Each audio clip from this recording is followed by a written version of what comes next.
যাবে না, সমস্যা নেই। এখানে সেলার্সের এঙ্গেলফিন দেখে অনেকে ডাউন ট্রেড করবে। নো, এখানে এগুলো কাজ করবে না ভাই। এই সেলার্সের ট্রেডগুলো মার্কেটে কাজ করবে না।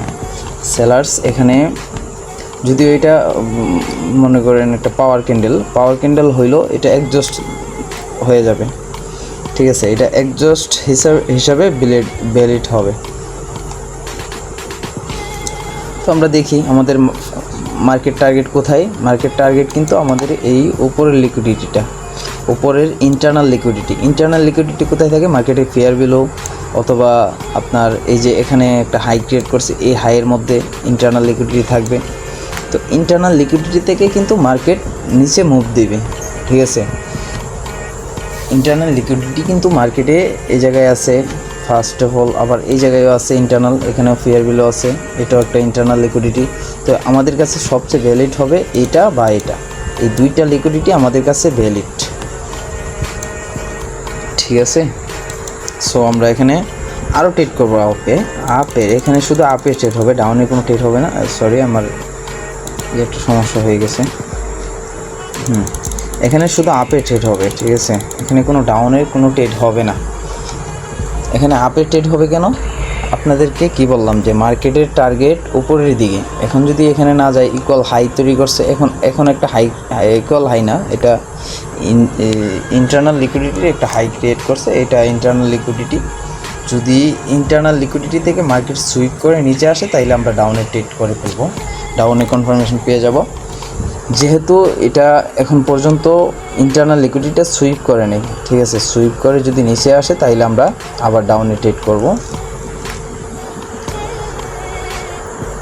আসে নেই যেহেতু, আমরা আবার একটা ট্রেড করি, বেশি ট্রেড করা দরকার নেই।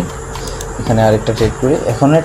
এখন মার্কেটের টার্গেট থাকবে এই হাইটা যদি এখান থেকে যদি এক্সপেক্ট করে, যদি মার্কেট নিচের দিকে মুভ দেয় বা সেলার্সের এরকম একটা এঙ্গেলফিন দিয়ে দেয়, এঙ্গেলফিন একটা ক্যান্ডেল, এটা ক্লিয়ার করে ফেলছে। এখন মার্কেট এখান থেকে নিচেও আসতে পারে। এই হাইটা মার্কেট ক্লিয়ার করে ফেলছে। এটা যদি ক্লিয়ার করে ফেলে, তাহলে মার্কেট এখন যদি এখান থেকে ডাউনের প্রেশার আসে, যেহেতু ডাউনের প্রেশার অলরেডি আসছে, সেহেতু মার্কেট নিচেও আসতে পারে। দেখি, এটা পুরোটাই মার্কেটের ইচ্ছা, দেখি কী করে। এটা যদি আবার এই যে এই বুডিটার যদি অ্যাঙ্গেল করে ফেলে, তাইলে মার্কেট কিন্তু ফুললি ডাউনে শিফট হয়ে যাবে এখান থেকে। যদিও এখানে বাধা হিসেবে থাকবে আপনার এই যে এখানে আইসা যদি ক্লোজ দেয়, এখান থেকে একটা আপের ক্যান্ডেল দিতে পারে, বা অথবা এই ফেয়ার ভ্যালু থেকে মার্কেট একটা ক্যান্ডেলই দিতে পারে। সো এটা সবাই ভাববে যে এটা অ্যাডজাস্ট হয়ে গেছে বা সেলার্স উইক।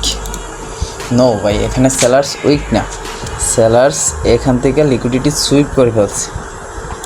উপরে ইন্টারনাল লিকুইডিটি সুইপ করার পর মার্কেটের টার্গেট থাকবে নিচের দিকে, এক্সটার্নাল লিকুইডিটির দিকে। যেহেতু মার্কেট এটা সুইপ করে ফেলছে, এখন মার্কেটের টার্গেট ফুললি নিচে কতটুক পর্যন্ত, নিচের টার্গেটটা কতটুক? এই যে নিচের টার্গেটটা হলো যে ইন্টারনাল লিকুইডিটি পর্যন্ত। ইন্টারনাল লিকুইডিটি কোথায় আছে? এই যে এইটা, ঠিক আছে। এটা হলো ইন্টারনাল লিকুইডিটি, এখান পর্যন্ত মার্কেট আসবে। দেখতে থাকেন। আশা করি ইন্টারনাল এক্সটার্নাল লিকুইডিটির উপরে যদি আপনারা ট্রেড করেন, লস হওয়ার সম্ভাবনা খুবই কম। তবে মার্কেট ডিরেকশন দেখতে হবে, বুঝতে হবে। হয়তো ফার্স্ট অফ অল আমি দুই একটা ক্যান্ডেল ট্রেড করছি, এইগুলা ঠিক আছে, এগুলো দেখাইতে গিয়ে ট্রেড করছি, এগুলা ফেক না। কিন্তু মার্কেটের কনফার্মেশনগুলো হাই, যেরকম এখানে এই ট্রেডটা যে নিলাম, এটা কিন্তু একবারে 99% শিওর এখানে, ঠিক আছে। 99% অ্যাকুরেসি থাকবে এগুলোর মধ্যে যদি আপনি ট্রেড করেন। যেহেতু এখানে উইকের মধ্যে পারফেক্ট ক্লোজ, এখানে কি করবে সবাই ট্রেড আপে, এখানে সবাই আপে ট্রেড করবে, কিন্তু ক্যান্ডেল আসবে নিচে, ঠিক আছে। এরপর আমি নিয়ে নিই মার্কেটের টার্গেট কিন্তু ফুললি এই যে এই উইকটা পর্যন্ত মার্কেটের টার্গেট। আচ্ছা, এই টার্গেটটা ফিল আপ করে ফেললে আমাদের ট্রেড বন্ধ করে দিব। হয়তো এই ক্যান্ডেলে না আসুক, নেক্সট ক্যান্ডেলও হইলো মার্কেট এই উইকটা ফিল করবে, ঠিক আছে। যেহেতু ইনক্রিজ করছে, অর্ডার ফ্লো ইনক্রিজ, সেহেতু মার্কেট নিচের দিকে আসবে। দেখি কি করে। আমাদের ট্রেডটা একটু উপরে পড়ে গেছে, সমস্যা নেই। এটা লস দিল, পরবর্তীতে আমরা ট্রেড করব, সমস্যা কি। যেহেতু মার্কেট নিচের দিকে আছে, সেহেতু আমরা কোনো আপের দিকে কোনো এন্ট্রি নিতে পারি না, এন্ট্রি নিব না। ঠিক আছে, আমরা এখান থেকে ডাউনে ট্রেড করব, সমস্যা নেই। মার্কেট এখানে অর্ডার ফ্লো ডিক্রিজ করছে, ডিক্রিজ করলেও মার্কেট উপরের দিকে মুভ দিবে না। ঠিক আছে, মার্কেটের টার্গেট এখন ফুললি নিচে। এই নিচের টার্গেটটা যতক্ষণ পর্যন্ত মার্কেট ফিল আপ না করছে, অথবা আমি আপনাদেরকে কী বললাম যে ফেয়ারগুলো থেকে হয়তো 2-1টা ক্যান্ডেল দিতে পারি, তবে এটার জন্য একটু রিস্কে আছি। যদি এখান থেকে কিন্তু বাইরের মোটামুটি ভালোই মুভ আসছে, তবে এইটা একটা অর্ডার ব্লক থেকেও যদি মার্কেট রিভার্স করে ফেলে কিছু করার নেই, 2-1টা ক্যান্ডেল দিতে পারে, বা একটা ক্যান্ডেল 2টা ক্যান্ডেল দিবে না, সর্বোচ্চ একটা ক্যান্ডেল দিতে পারে। আর যেহেতু এটা সেলার্সের প্রেশার আসছে, সেহেতু মার্কেটে এই পর্যন্ত এইটাই আসবে, না হলে পরেরটাই আসবেই। ঠিক আছে, এটা যদি ফুলফিল করে ফেলে তো এখান থেকে একটা আপের ক্যান্ডেল আসবে, পরবর্তী ক্যান্ডেল ফুললি নিচে আসবে।